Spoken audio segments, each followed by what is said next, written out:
Hello viewers, আসসালামু আলাইকুম। দেখেন দুই যা মিলে বেল পাড়তে চলে এসেছি। আমাদের গাছের বেল দেখেন, এই তো এই গাছের বেল কিন্তু খুবই মজা, খুবই মজা।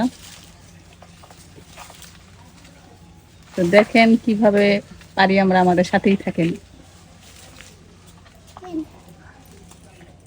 খুবই বড় একটা লাঠি দিয়ে কিন্তু পাড়া হচ্ছে। তো এত উঁচা থেকে গাছের ফল পাড়াটাও কিন্তু কম না, খুবই কষ্টেরই। এরপর আবার উপরে দেখতেই পাচ্ছেন রোদ, রোদও কিন্তু চোখে লাগছে। হ্যাঁ, তুলতাছি, তোমারে দেখাতে কুলে নিব। আচ্ছা, বুঝছি না।